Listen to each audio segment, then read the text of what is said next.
On 2GB Sydney and network stations across Australia, it's time for Wide World of Sports with Mark Levy. Thanks to McDonald's.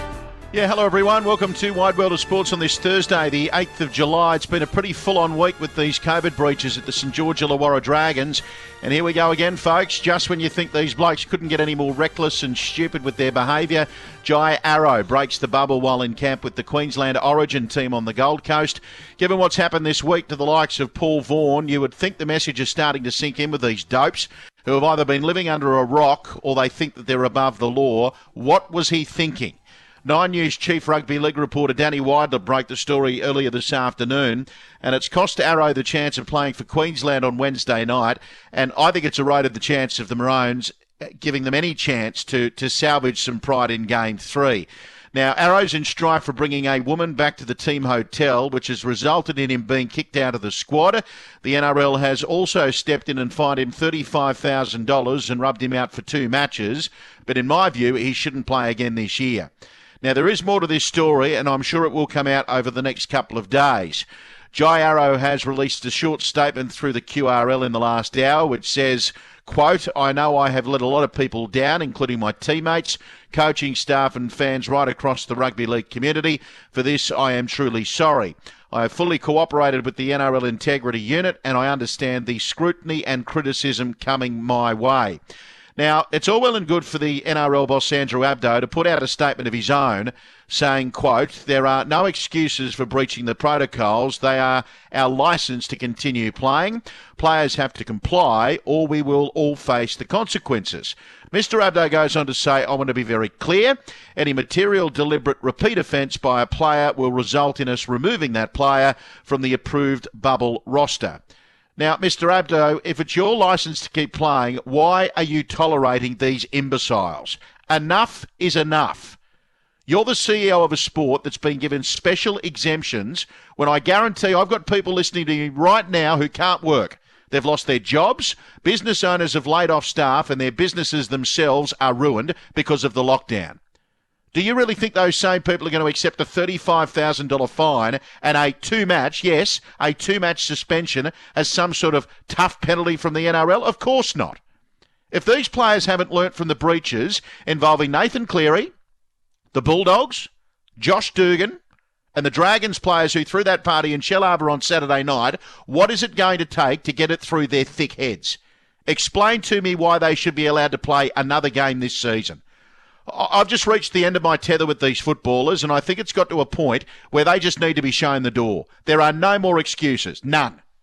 Am I being harsh, or do you agree with me? 131873 is the number to ring. You can email me at 2gb.com and text me on 0460 873 873. I was hoping to come to work today and start the show with something a bit more upbeat, like the footy tonight, and I'll get to that in just a sec. Instead, I'm talking about another breach, yes, another breach, off the back of a week where it's been front page of the newspaper, spoken about on every radio program across this network. It's been on television news bulletins as the lead story, yet we have Jai Arrow invite a woman back to his hotel room while in camp with Queensland. I've had a gutful. I'm just sick and tired of it.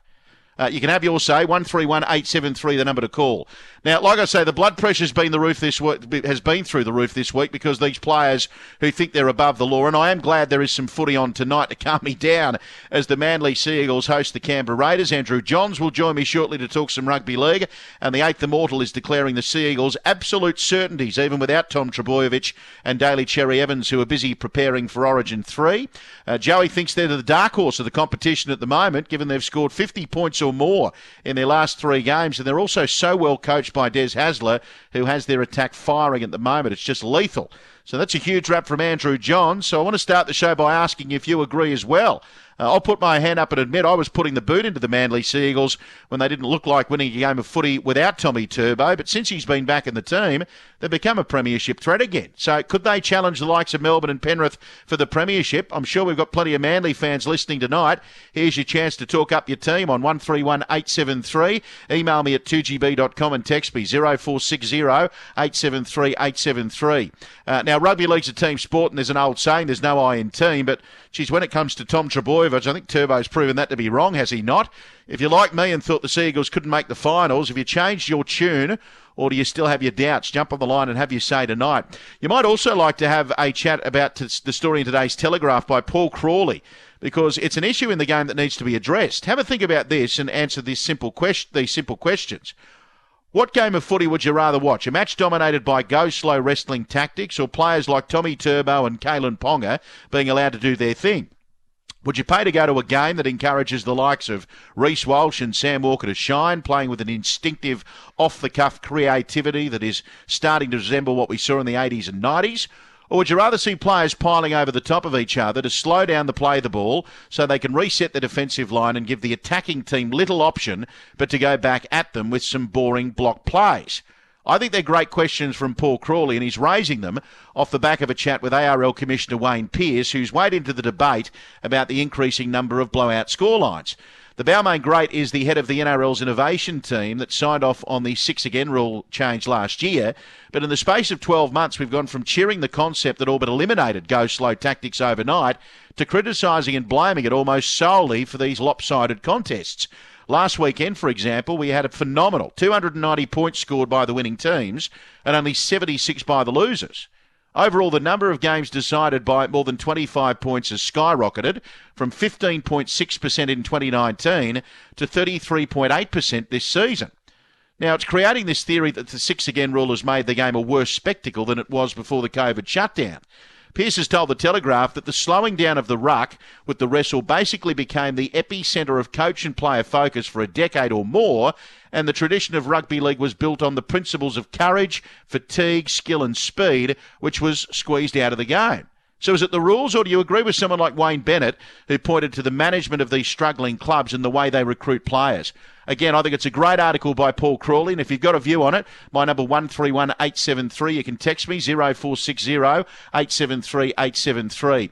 To the Origin series, well, we've already heard from the locals in Newcastle who'll be racing to secure their tickets to Game 3 when they go on sale from Monday at nrl.com/tickets.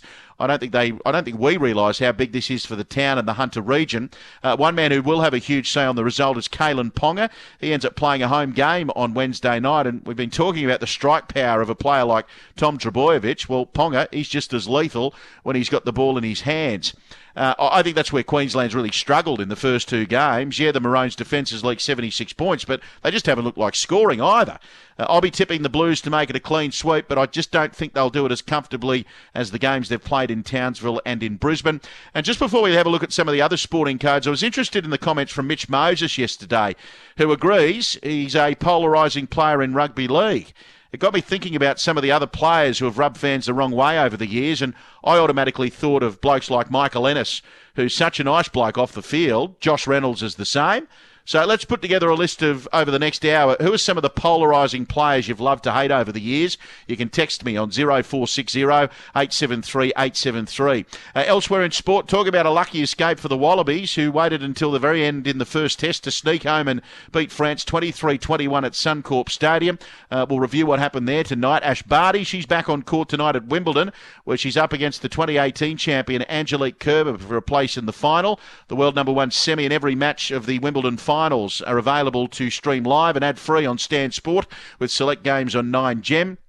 I'm surprised I haven't heard from any Italian or English football fans over the last 24 hours, given the two teams are now through to the final of the Euros. Aren't we talking about two of the most passionate countries in the world when it comes to soccer? If you'll be up early Monday morning to watch, let me know, 131873, and who are you tipping? No surprises with the result in the boxing last night. Timmy Zhu simply outclassed and outpunched Stevie Spark in Newcastle. He's got some bigger fish to fry, Tim Zhu, there. And just finally, if you were listening on Monday night, I threw a question at Billy Slater and asked him to give me two celebrities he'd like to sit next to on a plane. He could only come up with one, and that was Kevin Hart. So I'd throw the same question at you tonight. I thought I would anyway. You're stuck on a plane for 12 hours. You can sit next to any two celebrities. Who would they be? Billy Slater could only come up with one. Kevin Hart, can he come up with another one? We'll have some fun with that over the next hour as well. Plenty for us to talk about on this Thursday night. I'd love to hear from you along the way. Let's jump into another action-packed edition of Wide World of Sports. To your calls, emails and texts in just a sec, but let's have a closer look at tonight's NRL match between Manly and Canberra, which you'll see on Nine's Wide World of Sports. That's also where you'll be able to watch Origin 3 exclusively on Wednesday night from McDonald Jones Stadium in Newcastle. We talk some footy thanks to the Ram 1500 pickup at Each Utes for breakfast. Andrew Johns is a part of the commentary team. He's also one of their favourite sons in the Hunter. He joins me on the line right now. G'day, Andrew. Hello, mate. Mate, you led the celebrations after the 97 grand final. What does it mean to the people of Newcastle now that you've officially locked in Origin 3 for the Knights' home ground? I've led a lot of celebrations, actually. The 97, I was front and centre.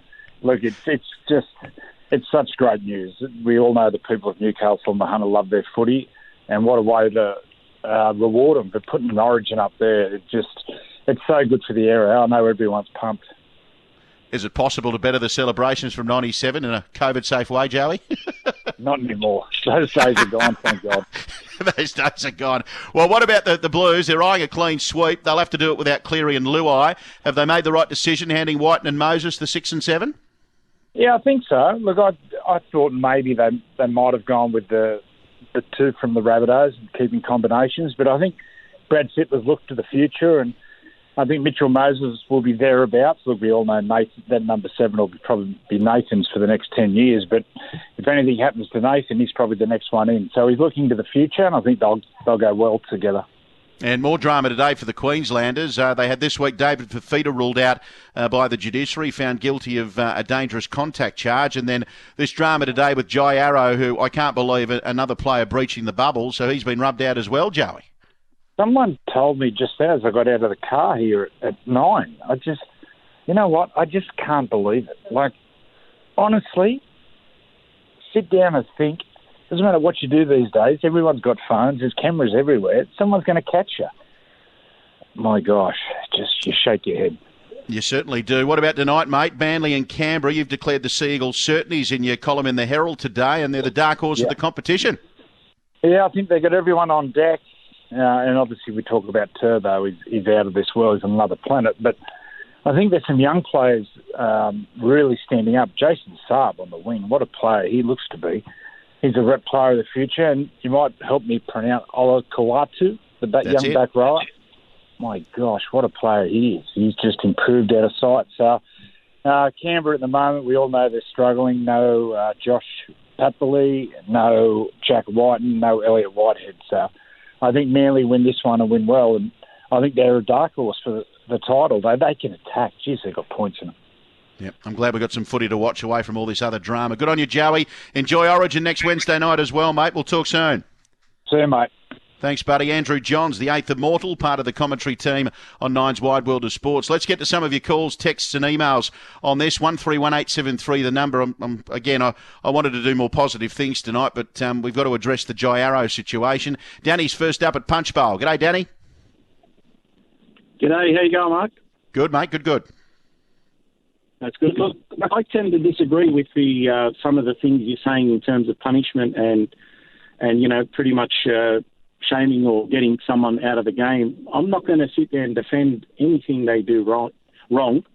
A lot of players make mistakes. A lot of police officers make mistakes. A lot of your colleagues in your studio make mistakes, and I'm sure you wouldn't beat the same drum across the board. Just hear me out, okay? So what I'm saying is we have, for the public, a penalty if they breach or if they make a mistake.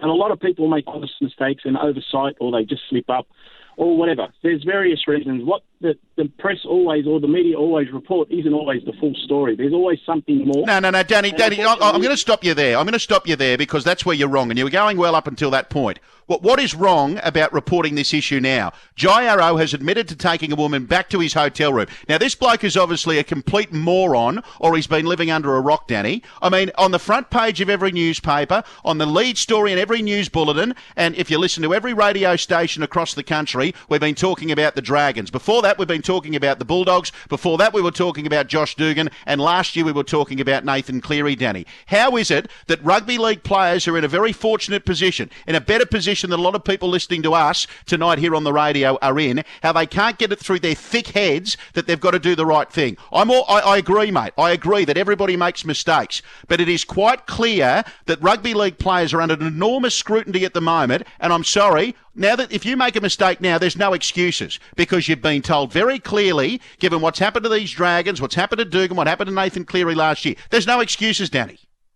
Okay, but your second criticism when you were criticising the players, okay, and I'm not in any way defending their actions, but your second criticism was at the CEO of the NRL, Andrew Abdo. Now, Andrew Abdo, I'm sure, is getting a lot more bigger advice than the advice you're dishing out. What I'm suggesting is if we all love the game, why do we love to report the negative things? That's my first point. That's my personal thing, right? But my idea is, since they've got sanctions when it comes to foul play, why don't they do a sanction system so every player now knows this is it?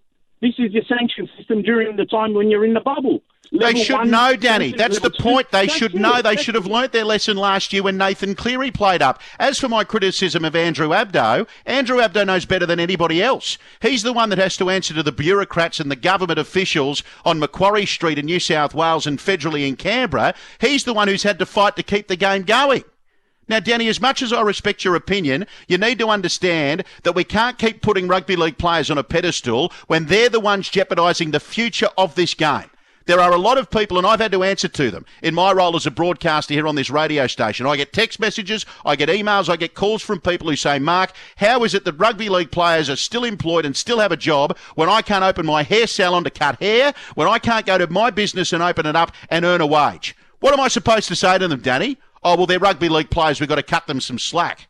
Paul Vaughan was on $800,000 a year to play football. Yeah, there was a story last week where Clint Newton, the boss of the Rugby League Players Association, was crying poor on behalf of the Origin players who after tax earned $7,000 for a 9-day Origin camp. I mean, give me a break. Now, I'm the first person to defend the players. I'm the first person to defend this great game of rugby league because I love it more than most. I've grown up watching it, I've grown up covering it, and I absolutely adore what these people do each and every weekend. It's exhilarating, it's entertaining. But when these small minority of players do the wrong thing, I think it's reached a point where we need to follow the lead of the likes of the NBA and sports around the world that say, you play up, see you later. You forfeit your chance to play in this great game. There are plenty of other people waiting for their opportunity, and off the back of the incidents that we've had recently, if they can't get it through their heads that they need to do the right thing, well, what hope have we got? 131873 is the number. You can email me at 2gb.com and you can text me 0460 873 873. Danny, I think you made the points you wanted to make. I vehemently disagree with you, but you're entitled to those views. We'll take a quick break, be back with more of your calls. Let's get back to your calls thanks to First National Real Estate. I want to get to a few of these texts as well. This one, Levy, you're not being harsh. Time to give 8 to 10 weeks for the first strike. Also, other members of the media and Clint Newton need to stop defending them. Police called for a party who knew nothing about. All their cars were out the front. Well, look, the Dragons issue's been dealt with. I'm just upset now that we're still talking about COVID breaches now that we've got Jai Arrow breaking the bubble. G'day, Mark. You're on the money with your comments about these footballers. Sack them. Now just wait for the inevitable keyboard knuckleheads who will try to defend Jai Arrow. Give them hell. Go the mighty Eagles. Well, I want to preface again, my criticism of Jai Arrow by saying we've spoken to him numerous times on this program and on the continuous call team. I think he's a good bloke. He's a great bloke. He speaks his mind, but what he's done is inexcusable. Like I say, it's front page news. It's on the television bulletins. Everyone knows, even people that don't follow the game of rugby league know the Dragons have done the wrong thing. And Jai Arrow does this? Come on. Dear oh dear. 131873 the number. Andrew's at Castle Hill. G'day, Andrew. G'day, Mark. How are you? Well, I'm a bit fired up tonight, mate. How are you, mate? I'm good. Oh, I can tell. But I'm in your camp. I think, the guys have had enough warnings over the last 18 months. And I think now, it should be just, if you stuff up, it doesn't matter whether you've done it once or whether you haven't done it at all. It should be your contract's torn up. Not a few games suspension and a $30,000 fine that these blokes don't listen to. Yeah, And if you took their career away from them, I know people will say it's harsh, other people don't get sacked for it, but at the end of the day, as you've said so many times, they're privileged to be playing rugby league, and they're earning $500,000 to do so. So, with the benefits comes the risk. Yeah, it's a good call, Andrew. Thanks, mate. Appreciate it. Steve's next on the Central Coast. Hi, Steve. Hello, mate. How you going? I'm good, buddy. That's good. First of all, I'd like to congratulate you on the transition on the continuous call team on the weekend. I love it. It's great. Thank you, mate. Yeah, it sort of mellows me out for the weekend. Good on you, Steve. Getting to the NRL players, I've been out of work nearly 3 months. I'm up here at Toukley, and trying to find a job for a really highly qualified fella is really hard. And I'm 3 months with the house and mortgage and all that sort of stuff is pretty hard. And I look at some of these guys, I'm thinking, you have no idea what the real world's like. Yeah. It's filthy. I'm filthy on the NRL, to be honest with you. I've played league up here. I've been involved with Wong and Northern Lakes Warriors, and I don't know. It's just something about the whole... I'm trying not to drag it out for you. The whole thing is just sort of tainted it for me, so... Yeah, Steve, it's infuriating, mate. It's infuriating, and the reason why the open line's lit up like a Christmas tree again tonight. I've got emails and text messages coming through thick and fast with people saying, "Good on you, Mark. Give them hell." You're absolutely spot on, Levy. Rugby league players need to grow up. Your everyday listener, Amit. Wow, Leaves, you're on fire tonight, old mate. Give it to him, buddy. What you're saying is absolutely correct from Scott. People agree with what I'm saying because people live in the real world. Now, I'm torn because I love the game of rugby league. I love these players that play it. They're very gifted athletes. But they just need to take a step back and hit the reset button and say to themselves, hang on, I'm earning $800,000 a year to kick a football and pass a football where, there's people out there listening tonight who work 12 hours a day just to support their family, if not more. They're working 2 jobs just to support their family. They're trying to get themselves back into the workforce. And I'm going to sit here and defend players? No, I'm going to defend the everyday person because without the fans, we don't have a game. And that's why I get so angry and that's why I get so infuriated at these knucklehead footballers who do the wrong thing. And, Steve, you're entitled to be dirty on the NRL, especially these small amount of individuals that do the wrong thing. Keep your chin up, buddy, and I hope you find some work sooner rather than later. 131873, the number. More of your calls, texts and emails in just a sec. We'll clear a quick break and come back with plenty more. I just wanted to acknowledge this text message that's come through. Mark, you are only reading out messages from people who agree with you.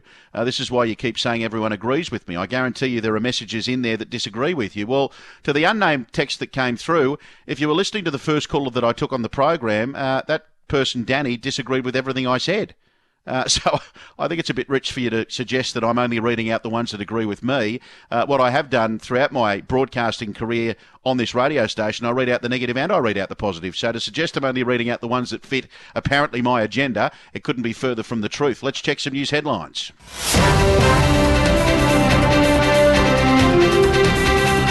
Helene Lambetsos is in the newsroom. Helene, good evening to you. Mark, good evening. There's a concern COVID-19 is continuing to spread through Sydney by people visiting friends and families in other households. Police are deploying an additional 100 officers just to the city's southwest to enforce COVID rules in a move which has sparked criticism from multicultural groups, arguing targeted educational campaigns in different languages would be more effective. The New South Wales Education Department's the latest branch of the government to be hit by a cyber attack, and snowboarders have gathered at 5 ski resorts in New South Wales and Victoria to ride together in memory of Olympian Alex "Chumpy" Pullen, who died a year ago today. In sport, Jai Arrow's been scrapped from Origin 3 for bringing a woman into Queensland's camp in breach of biosecurity rules. There'll be more news in about 24 minutes. Thanks, Eleni. 131873, the number. Let's do this. Now on Wide World of Sports, back a winner. Ladbrokes Bet Ticker gives you a live feed of incoming bets across all your favourite races and sports. See where the big bets land today. Gamble responsibly. Tommy Hackett's our man at Ladbrokes. He's online with us again to run through all the sport. Hey, Tommy. Hello, Mark. Mate, round 17 tonight, Manly and Canberra. The Seagulls favour to win this one? Seagulls clear favourites here. No Tommy Turbo, no Daly Cherry Evans, but Ladbrokes punt is still very confident Manly will win this game. They're $1.20 favourites. The Canberra Raiders punters have just lost all faith in them after that last week's effort against the Gold Coast Titans. They're out to $4.60. Manly do look like a pretty good safe bet here. They covered the line in their last 7 games against the Raiders, and they've won 5 of their past 6 by 13 points or more. All right, fantastic. And then tomorrow night, Rabbitohs and the Cowboys. Rabbitohs clear favourites for this one. Cowboys haven't won a game for a month, and the punters don't think that will change tomorrow. Rabbitohs still $1.15 favourites here. North Queensland Cowboys out to $5.40, and they're completely friendless with the punters. They'll start longer than that. I wouldn't be surprised if the Cowboys start longer than around the $6, $7 mark. It's all one-way traffic for the Rabbitohs. They're going to be one of the shortest price favourites of the weekend. And Tom, let's look ahead to Monday morning, the big final of the Euros, Italy taking on England. It's going to be an absolute cracker, this one. Italy and England, two proud footballing nations, and there's very little between them in betting. England narrow favourites to win the game in 90 minutes. They're $2.65. Italy at $2.90, and a draw at the end of 90 minutes is $3. In terms of the market to lift the trophy, England are $1.80. Italy at $2. It's the closest major final I can remember seeing. Normally we've got a clear favourite. That's certainly not the case for this game. All right, fantastic. Good on you, Tom. Thanks, mate. We'll catch up next week. Tom Hackett from Ladbrokes. If you're having a bet, please do so responsibly. Ladbrokes.com.au. A quick call from Todd in Victoria, who's listening to Wide World of Sports. G'day, Todd. Hey, Mark. Mate, I'm not ringing to agree with you. I'm ringing to give you my opinion. Yep. These bullheads, they know what they're doing is wrong. Okay, when they come out with their big speeches saying, I'm sorry, you're only truly sorry for something you didn't intend to do. Now, these guys know they're breaching the rules, and they're still doing it. The bosses have told them day after day, week after week, don't do this, don't bring anyone back, don't go out for parties, and they do it. They know they're doing the wrong thing. The only thing they're sorry about is because they got caught. Now, if a player is on $800,000 a year and they get fined $35,000, when you break it down, they're on $15,000 a week. Put that into perspective as your average Joe Blow going out on the tools for $1,000 a week gross or whatever. Yeah. And it's just totally out of this world. They got their head up their arse, but they have. Yeah, and I agree with what you're saying, Todd. And you know, we need to just say that it's a small minority of players who do the wrong thing, because you know we've got a game with hundreds and hundreds of players in it. The majority of those blokes are doing the right thing. It's just these morons, as I'm calling them, who are doing the wrong thing. Thanks, Todd. Thanks for listening in from Victoria, mate. Hey, Levy, for God's sake, that caller that missed the point, the first one you took, Danny. The sanction is the competition's over. We can't play because you idiots can't follow some simple directions. That's from Jason on the text line. We better take another quick break. 60 seconds away, we'll head over to the UK and preview Ash Barty's big semi-final tonight against Angelique Kerber. Craig Gabriel's covering it for us from Wimbledon. You're listening to Wide World of Sports. Certainly are. Mark Levy on this Thursday night ahead of the big game tonight in the NRL between Manly. South Sydney, I'm getting ahead of myself there tomorrow. Manly and the Canberra Raiders from Four Pines Oval, or Brookvale Oval, on the Northern Beaches. More on that in just a sec. We'll catch up with Kenny Sutcliffe, but first to Wimbledon we go. I've been enjoying these reports from Craig Gabriel. Let's have a listen to his report tonight. Mark, on the centre court, fan emotions ran hot. Their most adored player was struggling to make inroads, and then there was a collective groan as Roger Federer faced match point and sent a forehand out as Hubert Hurkacz raised his arms in victory, 6-3, 7-6, 6-love. Federer had his chances in the second set when he'd had 4-1, but full credit to the Polish player. The obvious questions were raised to Federer about another Wimbledon and retirement.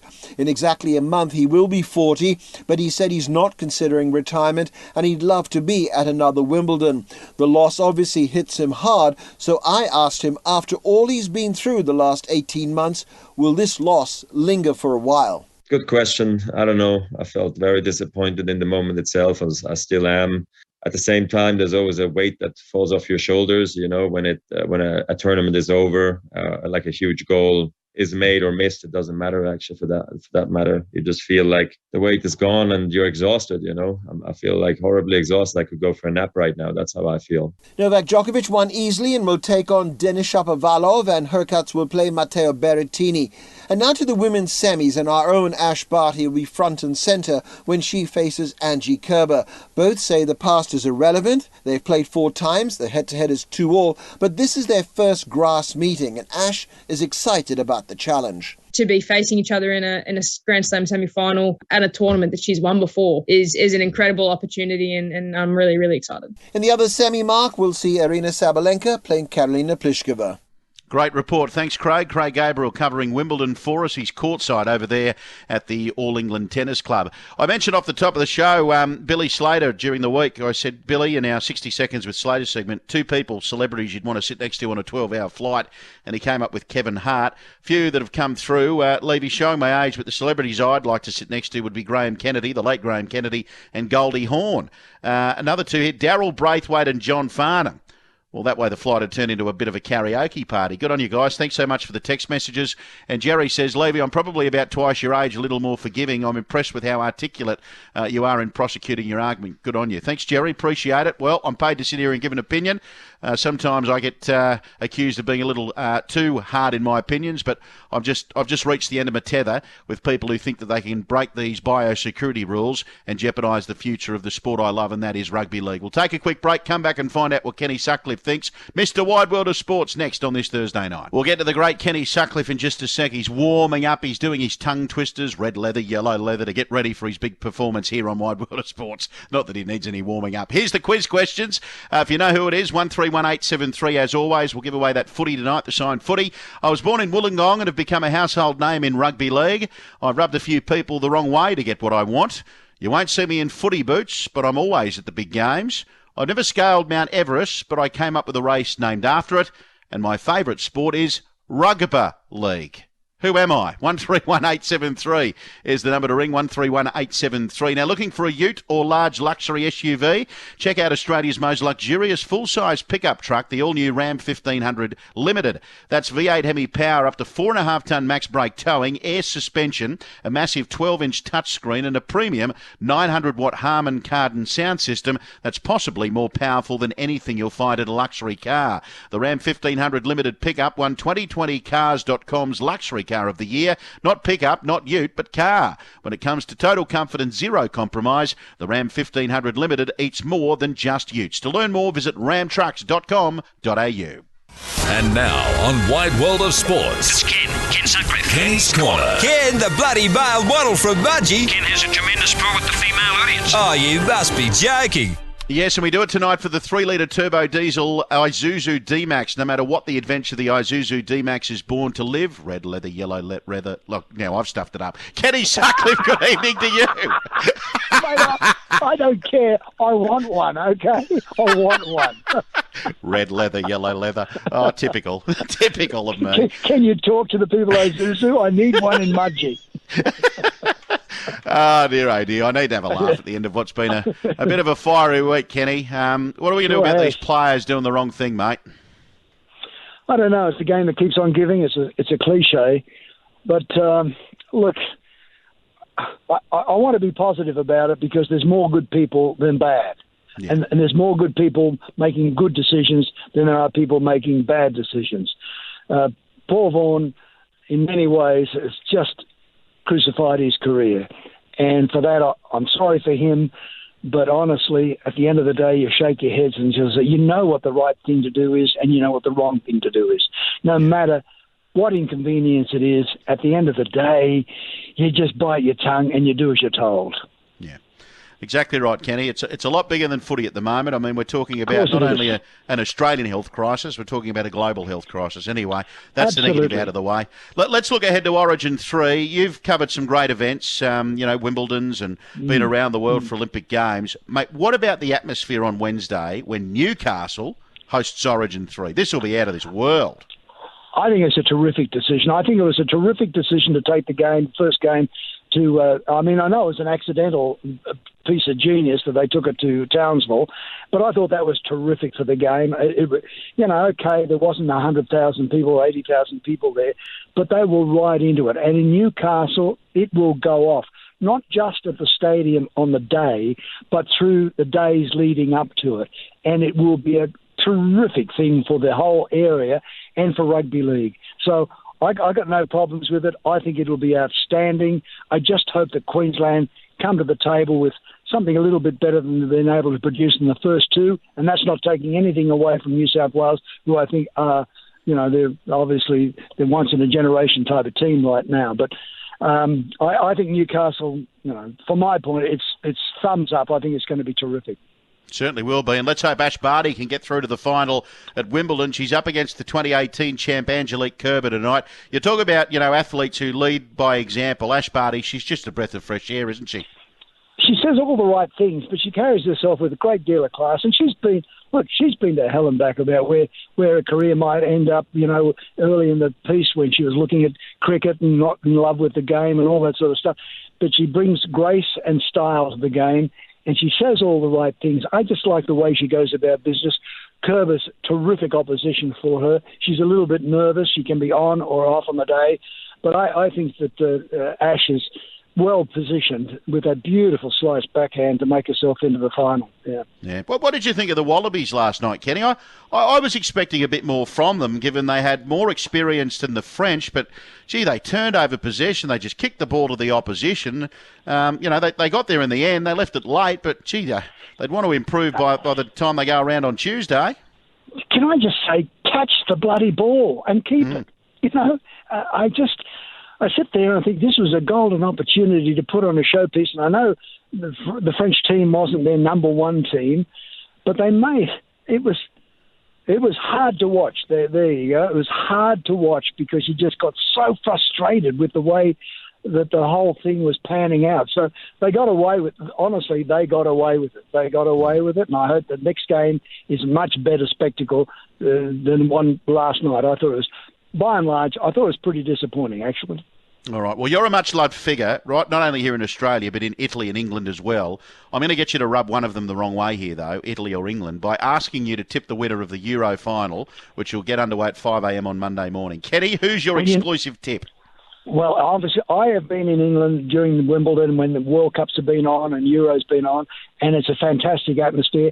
And I was in Germany when Australia got dudded by Italy for the World Cup. So I'm going for England. Good luck getting a nice pasta or pizza anywhere in the future. Bad luck, Luigi. Good on you, Kenny. We'll catch up next week. We will. Bye. See you, mate. Bye-bye. Before we get to a break, let's find a winner to the quiz. Dave was first through at Kellyville. G'day, Dave. Oh, g'day. How you going? Good, mate. What's the answer, bud? Peter V'landys. Yes, he loves his rugby league. Rugby league, that was the giveaway. Good on you, mate. Stay there. We'll get your details. You're into the draw for the signed footy from the Wide World of Sports commentary team. We better take a break. We'll come back and wrap things up. Before we get out of here, the winner to the quiz this week, the signed footy from the Wide World of Sports commentary team, is John at Auburn, who won the quiz on Tuesday. So well done to you, John. The signed footy is coming your way. Before we get out of here, Helene Lambetsos is letting me know in our newsroom that a state of emergency has been declared for Japan. That means there'll be no crowds at the Olympic Games. There were going to be limited a number of people allowed in the grandstands to cheer on the athletes, but that's no more. So a state of emergency in Japan with COVID. No Olympic crowds, we're told. Thank you, Eleni, for that news.